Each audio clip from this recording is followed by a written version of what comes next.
Hey everyone, Mario from Transverse Audio here. If you want to learn about how you can get a wider stereo mix, I'll be going over tips like how to properly pan your sounds and using stereo widening plugins effectively in this mixing tutorial. The first thing may be obvious but can be often overlooked or not given enough attention. Properly panning each track can have a huge impact on the stereo width of your mix. But keep in mind that the wrong amount of stereo width can ruin a track very quickly, so try not to overuse these techniques in your mix, and only use them at certain elements and parts of your mix. So with that being said, let's get right into the video.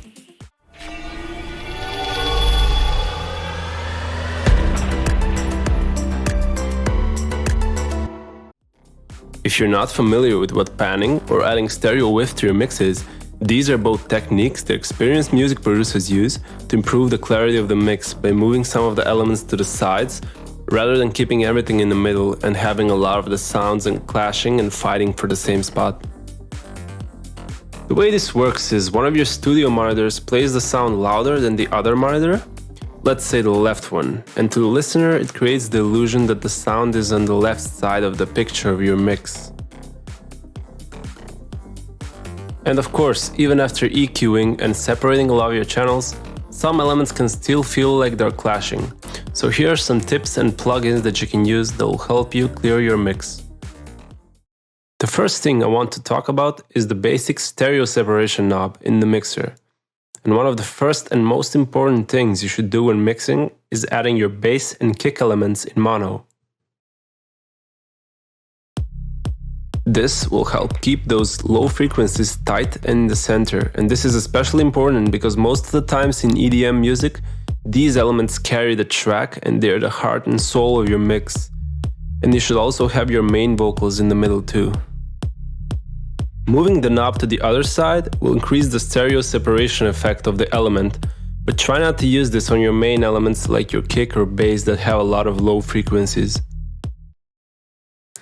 Aside from the knob, you can also use the Fruity Stereo Widener to achieve these effects, and put any element in mono or enhance the stereo separation.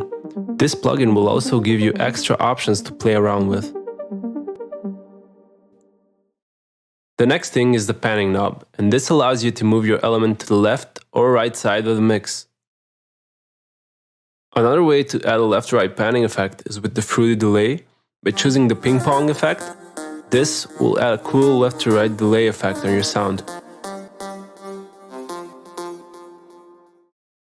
A different panning trick that you can do is add very similar or almost identical elements to the sides, by simply moving one of them a bit to the left and the other one to the right by a small amount. This creates more space in the middle and will improve how your track sounds. Another thing that you may have not realized acts as a stereo widener is a reverb. Although you may want to cut or shorten the decay, which is basically the tail of the reverb, so it doesn't mess with the rest of your mix by too much.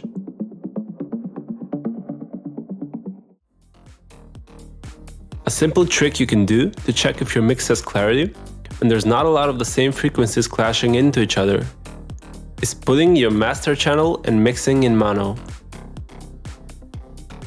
Another thing you can use is an auto pan plugin. And you can use this, for example, on some high treble elements like hi-hats or sweeps, and this plugin will move the sound from the left to the right, which can make your mix sound more interesting and unexpected. If you don't have one of these plugins, you can use the Fruity Balancer, and you can get the same effect by creating an automation clip of the balance knob, then double-clicking the automation clip and playing around with this setting here.